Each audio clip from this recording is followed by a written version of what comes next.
नमस्कार, मैं आदित्य बहुत दिनों के बाद आपका स्वागत कर रहा हूँ हिंदी घराना पे। आज हम शायरी की बात करेंगे। कई बार हम शायरी सिर्फ़ काफ़िया बंदी के लिए सुन लेते हैं और राइमिंग सुनने में और बोलने में मज़ा आता है। लेकिन शायरी सिर्फ़ राइमिंग और काफ़िया बंदी नहीं है बल्कि कई बार बहुत गहरा मतलब बहुत डेप्थ होता है शायरियों में। बहुत फिलॉसॉफिकली डीप हो सकती हैं शायरियाँ। तो जैसे एक शायरी है जो कॉलेज के दिनों में पहली बार मैंने सुनी थी। तो मुँह से वहाँ निकला था। जॉन की शायरी है कि बेदिली क्या यूँ ही दिन गुज़र जाएँगे, सिर्फ़ ज़िंदा रहे हम तो मर जाएँगे। तो लगा था वाह! क्या क्या बात है कि कितनी दिलकश हो तुम, कितना दिलजू हूँ मैं, क्या सितम है कि हम लोग मर जाएँगे। तब तो लगा था कि अरे सच में यार सच सच कह रहे हैं मतलब मर तो जाएँगे। अब बहुत दिनों बाद अभी हाल ही में 2-4 दिन पहले, 10 दिन पहले मैंने ये शायरी फिर से देखा और इस बार बहुत सारे इनसाइट्स हैं। मुझे लगा कि बात करनी चाहिए। तो एक-एक कपलेट हम लेंगे और बात करेंगे। कोई ख़ास प्रिपरेशन ऐसे कोई फ्रेमवर्क तैयार करके नहीं बैठा हूँ मैं, तो बहुत फ्री स्टाइल बात करूँगा। आई डोंट नो वीडियो कितनी लंबी होगी। पहला कपलेट कहता है कि बेदिली क्या यूँ ही दिन गुज़र जाएँगे, सिर्फ़ ज़िंदा रहे हम तो मर जाएँगे। किसी ने पूछा एक मुंशी करके कोई शायर थे मैं पूरा नाम नहीं याद कर पा रहा हूँ। उन्होंने कहा था कि सुबह होती है, शाम होती है, उम्र यूँ ही तमाम होती है। ऐसे बहुत सारे शायरों ने, बहुत सारे ऑथर्स ने, बहुत सारे फिलोसोफर्स ने ये वाली बात अंडरलाइन की है अपने काम में कि ज़िंदगी बस यूँ ही हाथ से फिसल रही है। दार्शनिक भी, आध्यात्मिक गुरु भी ये सब यही कहते हैं कि ज़िंदगी बस हाथ से ऐसे रेत की तरह फिसल जाती है। ज़िंदगी यूँ ही तमाम होती है। क्या ऐसा करें कि दिन यूँ ही ना गुज़र जाए? बेदिली क्या यूँ ही दिन गुज़र जाएँगे? क्या करें कि दिन यूँ ही ना गुज़रे? सबसे पहली बात तो ये कि क्या यूँ ही दिनों का गुज़र जाना कोई गलत बात है? सिर्फ़ ज़िंदा रहे हम तो मर जाएँगे। सिर्फ़ ज़िंदा रहने के अलावा भी कुछ करने का ऑप्शन है क्या?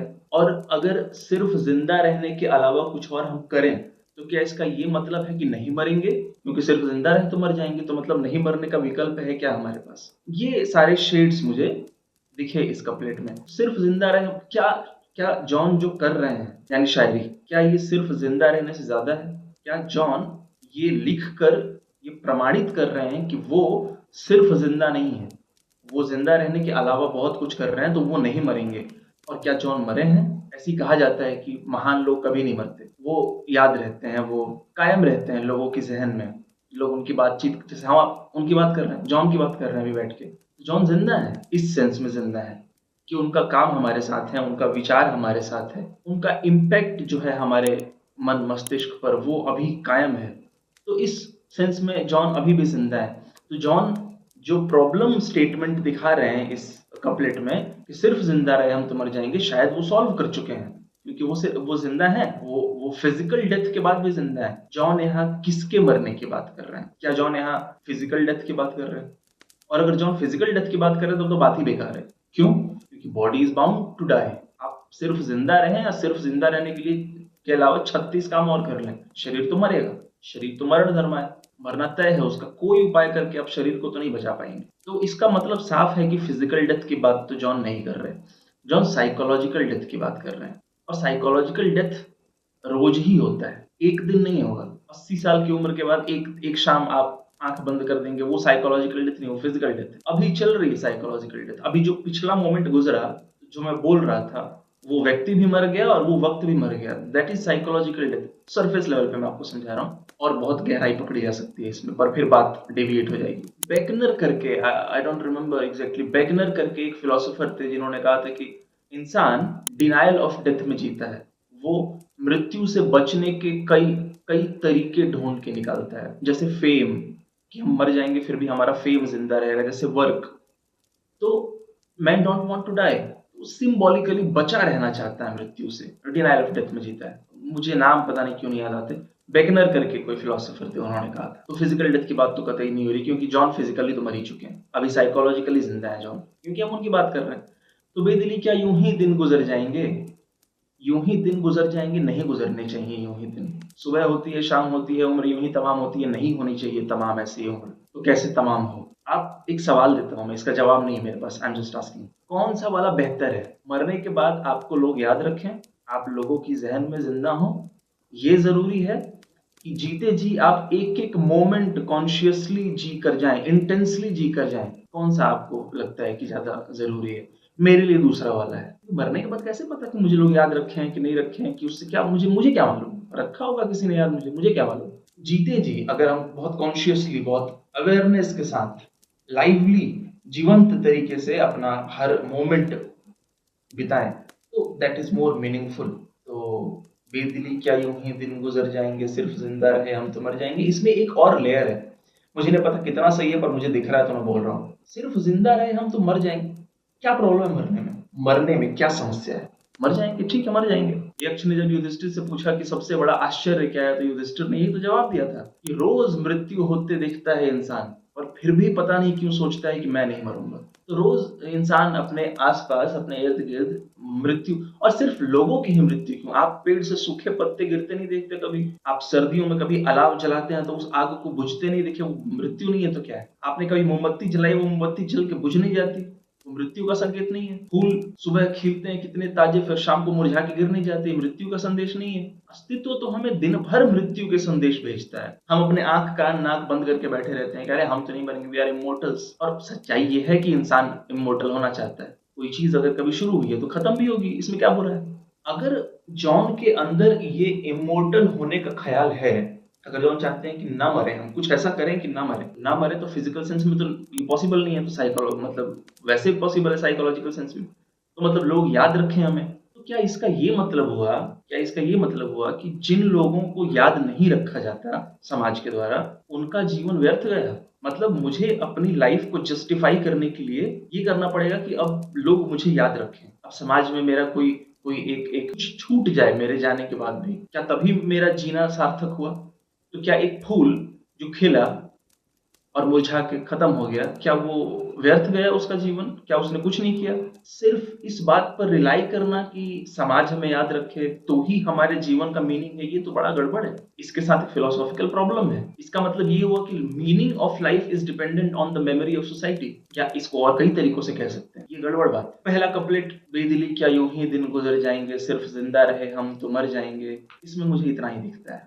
अगर और सोचूँ और पॉज़ लूँ तो शायद और दिखे, पर ठीक है आगे बढ़ते हैं। कितनी दिलकश हो तुम, कितना दिलजो हूँ मैं, क्या सितम है कि हम लोग मर जाएँगे। एक बहुत प्यारी चीज़, प्यारी क्या मतलब, एक बहुत अच्छी चीज़ दिख रही है कि जॉन के अंदर एक्जिस्टेंशियल एंग्ज़ायटी दिख रही है। हम लोग मर जाएँगे, जो अस्तित्वगत तनाव है कि हम मर जाएँगे, वाक़ई हम साँस ले रहे हैं, हम खाना खा रहे हैं, हम नेटवर्क्स बना रहे हैं लोगों के साथ, हम इतनी प्रॉब्लम्स को को सॉल्व कर रहे हैं, साइंस कर रहा है, फिलॉसफी कर रही है, और हम मर जाएँगे एक दिन। मतलब हमारा अस्तित्व खत्म हो जाएगा। लोग 2-3 जनरेशन के बाद भूल भी जाएँगे। ये सुनने में कितना डरावना है, स्कैरी है। जॉन ये दिखा रहे हैं। जॉन के इस कपलेट में ये दिख रहा है मुझे कि क्या सितम है कि हम लोग मर जाएँगे। ये सब कुछ खत्म हो जाएगा, सब कुछ बिखर जाएगा, कुछ नहीं बचेगा। वेदांत कहता है कि जो सत्य है वो नित्य है। हाँ, बौद्ध तो कहते हैं कि जो यूटिलिटी जिसकी है वो सत्य है। तो वेदांत कहता है कि जो नित्य है वही सत्य है। तो नित्य तो नहीं है ये जगत। अब जॉन कह रहे हैं कि क्या सितम है कि हम लोग मर जाएँगे।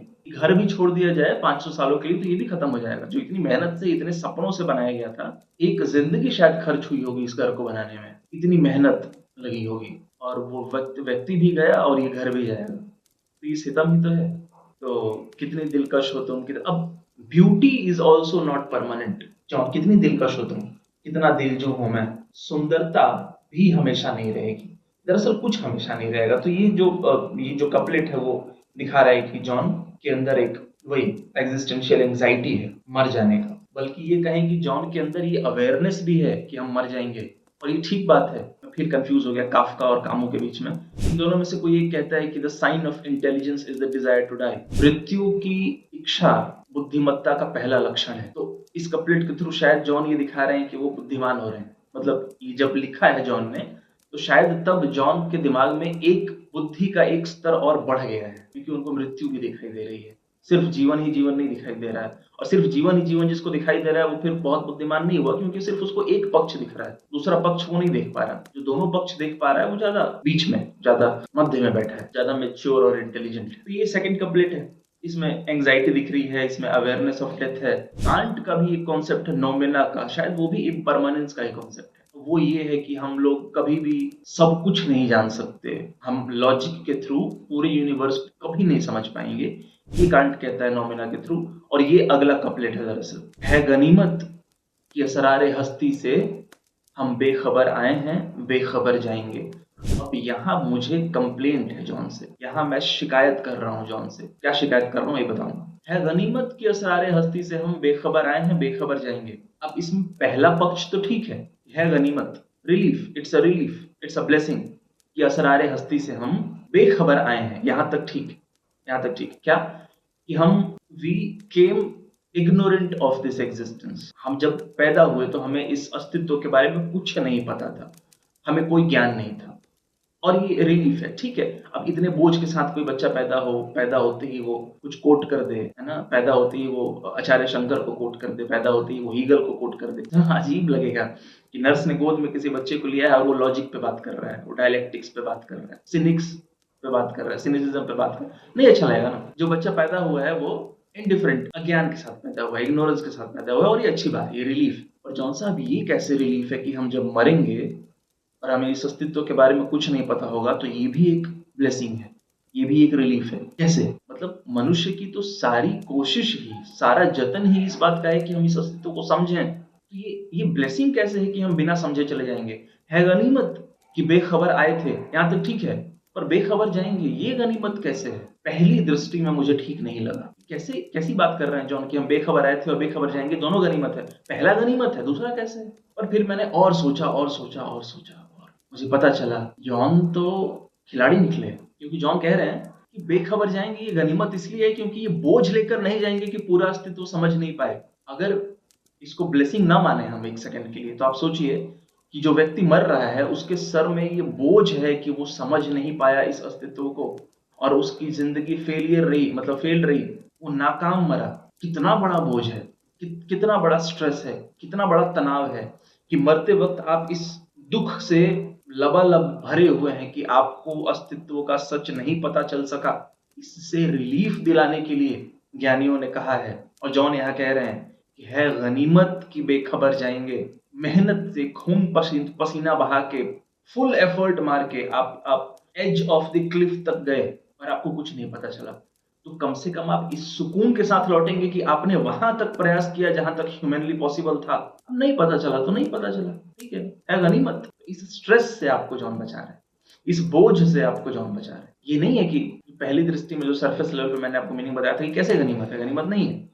और दरअसल वो बात अब भी सही है, मैं उसके साथ अब भी स्टैंड करता हूँ कि वो गनीमत नहीं है। क्योंकि अगर आप ये मान लेंगे कि गनीमत है, तो शायद प्रयास भी ना करें जानने का। अगर मैं मान लूं इस उम्र में ही कि असरारे हस्ती से बेखबर जाना गनीमत है, मैं अकर्मण्य हो जाऊंगा, मतलब मैं एक्शन ही नहीं करूंगा, मैं गहरे कर्म में उतरूंगा ही नहीं, मेहनत ही नहीं करूंगा, क्योंकि मुझे पता है कि एंड ऑफ द टाइम बेखबर जाना है। यहाँ मैं क्या कांट को याद कर रहा था, कांट ने जो नोमेना का कॉन्सेप्ट दिया था कि हम नहीं जान सकते इस पूरे संसार को, कांट ने भी दिया था इसको। तो वेदांत भी कहता है कि सत्य अज्ञेय है, अकल्पनीय है। अज्ञेय ही छोड़िए, अकल्पनीय है, अविचारणीय है, जिसकी कल्पना विचार नहीं कर सकते हम। तो नोमेना भी वही है कांट का कि हम नहीं जान सकते सब कुछ, कभी नहीं जान पाएंगे। जॉन भी ये कह रहे हैं कि है गनीमत। इसमें जॉन के इन तीनों कपलेट्स में मुझे कामों की भी याद आती है, एब्सर्डिटी भी है इसमें वेदांत भी याद आता है मुझे, इसमें बुद्धिज्म भी याद आता है मुझे, इसमें काफका भी है। बहुत helplessness of the universe, helplessness in living, कि कुछ कर नहीं सकते, सब मर जाएंगे,